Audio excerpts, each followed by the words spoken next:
اللہ نے حضرت ابراہیم علیہ السلام کو وہ غیرت دی تھی، جرأت دی تھی، ان کے بتوں کا علل اعلان انکار کیا، کہا کہ میں تو ان کو نہیں پوچھ سکتا۔ اچھا، ان کا میلہ ٹھیلا لگتا تھا اور سال کی ایک تاریخ تھی جہاں وہ باہر کھلے میدان میں جا کے وہ کیمپنگ کرتے تھے اور وہاں ناچ گانا ہوتا تھا اور پھر 3 دن وہاں گزار کے دوبارہ آتے تھے۔ اور ان کی عادت یہ تھی کہ جب جاتے تھے تو بتوں کو آخری سلامی کر کے جاتے، اور جب آتے تو سب سے پہلے بت قدے میں آتے، حاضری دیتے، پھر گھروں کو جاتے۔ تو حضرت ابراہیم کو دعوت دی کہ آپ بھی چلیے میلے پہ۔ آپ نے فرمایا انی سقیم، میں بیمار ہوں، مجھے تمہارے رویے، طرز زندگی اور تمہارا بتوں کو پوجنا اچھا نہیں لگتا، اور مجھے پھر اس جگہ پہ لے کے جا رہے ہو جہاں سراسر خرافات ہوگی، تو کیسے میں تمہارے ساتھ رہ سکتا ہوں۔ خیر، وہ جب چلے گئے تو حضرت ابراہیم علیہ السلام بت قدے میں داخل ہوئے، شہر خالی تھا، اور ان کا جو بڑا بت خانہ تھا وہاں داخل ہوئے، اور دیکھا کہ انواع اقسام کے کھانے ان بتوں کے آگے پڑے ہوئے ہیں، مٹھائیوں کے تھال پڑے ہوئے ہیں۔ تو حضرت ابراہیم علیہ السلام نے کہا کہ تمہیں کیا ہے، کھاتے نہیں ہو؟ اب وہ کیا جواب دیتے، پتھر کے وادو تھے۔ تو پھر کہا کہ ما لکم لا تنطقون، بولتے نہیں ہو، بات نہیں کر رہے ہو۔ یہ تذلیل کے لیے تھا، یہ نہیں تھا کہ حضرت ابراہیم کوئی توقع رکھ رہے تھے کہ شاید بولے، یہ تذلیل کے لیے۔ تو خیر، پھر آپ نے کلہاڑا اٹھایا اور تیا پانچا کر کے رکھ دیا، کسی کا بازو توڑ دیا، کسی کی گردن کاٹ دی، کسی کی ٹانگیں کاٹ دی، مگر جو بڑا بت تھا اس کو کچھ نہیں کہا، اور کلہاڑا لا کے اس کے کندھے پہ رکھ دیا اور گھر چلے گئے۔ 2 دن کے بعد، 3 دن کے بعد جب لوگ واپس آئے، اور سب سے پہلے وہ بت خانے میں آتے تھے، اور آ کے دیکھا کہ بتوں کا تو برا حال ہے، ٹکڑے ٹکڑے، فجعلہ جزازا، قرآن مجید نے کہا چورا چورا کر کے رکھ دیا۔ ان کے اعضاء بکھرے ہوئے ہیں، ان کے بدن ٹوٹے ہوئے ہیں، جو ہے وہ بت قدے کے اندر ان کے اعضاء بکھرے ہوئے ہیں، مگر جو بڑا بت ہے اس کے کندھے کے اوپر کلہاڑا پڑا ہوا ہے۔ تو یہ بہت پریشان، ایک کوہرام مچ گیا کہ ہمارے ان خداؤں کے ساتھ یہ کس نے کیا؟ تو سب کی زبان پہ ایک ہی نام تھا، یہ ابراہیم نے کیا ہوگا۔ ظاہر ہے وہی بتوں کی برائی بیان کرتا ہے اس پورے شہر میں، عورتوں کو ان کے خلاف بولنے کی جسارت نہیں کر سکتا، تو یہ اس نے کیا ہوگا۔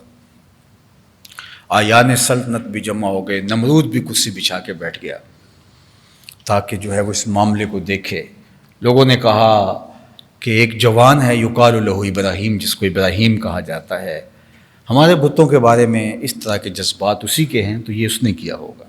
کہا لاؤ ان کو، اور تاکہ ان کو سزا دیں۔ ابراہیم علیہ السلام آئے۔ جب سب لوگ فکری مخالف ہوں، ذہنی طور پہ متصادم خیالات کے حامل ہوں، تو وہاں سے گزر کے آنا بھی کتنا مشکل ہو جاتا ہے۔ ہم نے تو یہ دیکھا ہے کہ ایک آدمی گزر رہا ہو تو لوگ غور سے دیکھنے جائیں تو اس کی چال جو ہے وہ معتدل نہیں رہتی، اس کے قدم کے یہ میری طرف دیکھ کیوں رہے ہیں۔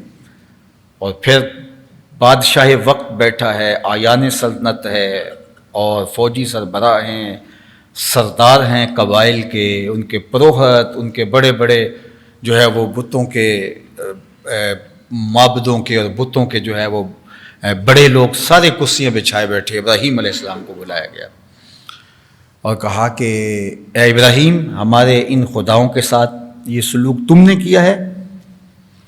تو حضرت ابراہیم علیہ السلام نے کہا کہ بل فعلہ کبیرہم، اسلحہ کس سے برآمد ہوا ہے؟ چونکہ آپ نے کلہاڑا جو ہے وہ بڑے کی جو ہے وہ گردن پہ، کندھے پہ رکھ دیا تھا، تو کہا یہ بڑے نے کیا ہوگا جس سے اسلحہ برآمد ہوا ہے، اور ظاہر آپس میں ان کی کوئی لڑائی ہوگی تو یہ بڑا تھا، طاقتور تھا، تو اس نے یہ سب کیا ہوگا۔ اب وہ بیچارے پریشان، ابراہیم کی اس بات کا جواب، یہ تو کلہاڑے سے بھی تیز کاٹ تھی۔ پھر کہا چلو یہ نہیں بتاتا تو ان سے پوچھ لو کہ تمہارے ساتھ یہ سلوک کیا کس نے، یہ اپنے درد کی بپتا سنائیں، اپنے دکھ کی کہانی سنائیں، یہی بتا دیں ہمارے ساتھ کس نے کیا۔ تو قرآن بتاتا ہے کہ پھر انہوں نے اپنے سر اپنے گھٹنوں میں دبا لیے اور ابراہیم سے کہا ابراہیم تو جانتا ہے کہ یہ بولتے نہیں ہیں، اور لہجے میں لجاجت تھی۔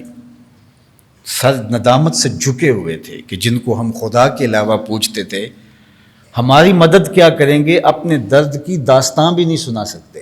اور یہی موقع تھا جس کی تلاش میں اللہ کا خلیل تھا. تو فرمایا اف لکم ولما تعبدون من دون اللہ افلا تعقلون.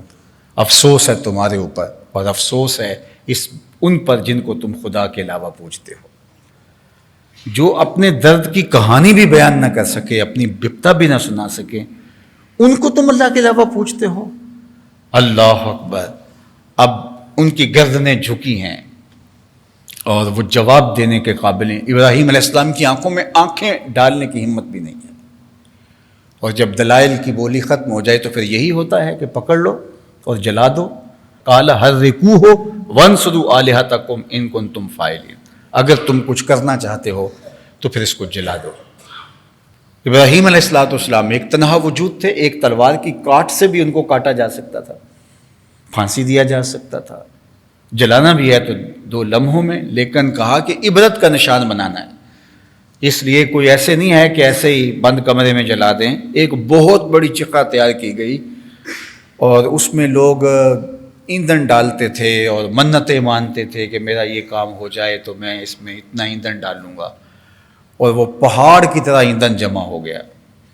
اور جب اس کو آگ لگائی تو حضرات تاریخ نگاروں نے لکھا ہے کہ آسمان سے بلندیوں پر کوئی پرندہ بھی اڑتا تھا تو وہ بھی جھل بھن کے کباب بن کے گر پڑتا تھا. یعنی اس قدر جو ہے وہ آگ بھڑک اٹھی. اب اس کے قریب ہی نہیں جایا جاتا تو ابراہیم علیہ السلام کو کیسے ڈالے اس میں. تو ایک منجنیق تیار کی گئی، چرخی بنائی گئی اور اس کے ایک پلڑے میں حضرت ابراہیم علیہ السلام کو ڈالا گیا تاکہ گھما کر کے اس آگ میں ڈالا جائے. اللہ اکبر. اس دنیا پر، اس پوری کائنات پر ایک ہی اللہ کا پرستار، ایک ہی اللہ کا پوجنے والا، اور سارا کفر ایک جانب جمع ہے. اور ابراہیم علیہ السلام کو اس منجنیق میں بٹھا لیا گیا، آپ کے جسم کو رسیوں سے جکڑ دیا گیا اور چرخی کو گھما کر جب آگ میں ڈالنے لگے تو جبریل امین حاضر خدمت ہوئے. کہا کہ میری وہاں تک رسائی ہے جہاں تک کسی کی رسائی نہیں ہے. آپ اگر کہو تو رب کی بارگاہ میں اس مشکل وقت میں آپ کے بچاؤ کے لیے عرض گزار ہو سکتا ہوں. تو کہا فلا حاجت علی، مجھے تیری حاجت نہیں ہے. تو کہا کہ پھر آپ خود بھی اللہ کی بارگاہ میں عرض کر لیجئے. تو حضرت ابراہیم نے کہا کہ ان کے دل میں کس نے ڈالا ہے کہ مجھے آگ میں جلایا جائے؟ کہا رب جلیل نے. کہا جلیل کی یہ مرضی ہے تو خلیل کی بھی یہی مرضی ہے. جے سونا میرے دکھ وچ راضی تے میں سکھ نو چولہے ڈاواں. اگر وہ اس بات پہ راضی ہے کہ میں جلا ہوں تو میں 100 بار جلنے کے لیے تیار ہوں. اللہ اکبر. کارکنان قضاء و قدر دم بخود تھے کہ مالک کیا ہونے جا رہا ہے. دنیا پر واحد ایک پرستار تیرا اور اس کو بھی آگ میں جلا دیا جائے گا، شمع توحید بجھ جائے گی. لیکن فانوس بن کے جس کی حفاظت ہوا کرے وہ شمع کیا بجھے جسے روشن خدا کرے. ادھر حضرت ابراہیم علیہ السلام جس چرخی میں تھے اس کو گھما کر کے آگ میں ڈالا گیا. ادھر پیغام ربانی آیا، قرآن نے اس کو تفصیل سے بیان کیا. وَقُلْنَا يَا نَارُ كُونِي بَرْدًا وَسَلَامًا عَلَىٰ إِبْرَاهِيمَ. اور ہم نے آگ سے کہا اے آگ ابراہیم پر سلامتی کی ٹھنڈی ہو جائے. یعنی اتنی زیادہ ٹھنڈی بھی نہ ہونا کہ میرے خلیل کو سردی لگنے لگ جائے. تو ٹھنڈک بھی سلامتی کی. اور پھر حضرت ابراہیم علیہ السلام اس آگ میں ڈال دیے گئے. وہ رسیاں جو بدن کے ساتھ باندھی گئی سب سے پہلے وہ جلی، لیکن حضرت خلیل اللہ کا ایک بال بھی نہیں جلا. اللہ تعالیٰ نے ان کو محفوظ رکھا اور حضرت ابراہیم وہاں آگ میں موجود رہے اور 40 دن تک آگ مسلسل جلتی رہی. اور ان کا خیال تھا کہ ان کے جسم کا ایک ذرہ بھی نہ بچا ہوگا. لیکن باہر آگ جل رہی تھی، اندر گلزار جنت کی ہوائیں چل رہی تھیں. جب آگ بجھی اور جو ہے وہ دہکتے ہوئے کوئلے جو ہے وہ زمین پر آئے تو ابراہیم علیہ السلام اس آگ کے مرکز سے جہاں پھینکا گیا تھا وہاں سے کوئلوں پہ چلتے ہوئے یوں باہر نکلے جس طرح کوئی نازنین پھولوں پہ چل رہا ہو. کسی نے حضرت خلیل اللہ سے پوچھا کہ زندگی کے بہترین ایام، تو کہا وہی جو نار نمرود میں بسر ہوئے تھے. اندر جنت کی ہوائیں چل رہی تھی اور قربت الہی کے مزے تھے جو مقسوم تھے. تو فانوس بن کے جس کی حفاظت ہوا کرے وہ شمع کیا بجھے جسے روشن خدا کرے. اب کتنا بڑا امتحان تھا حضرت خلیل اللہ پہ.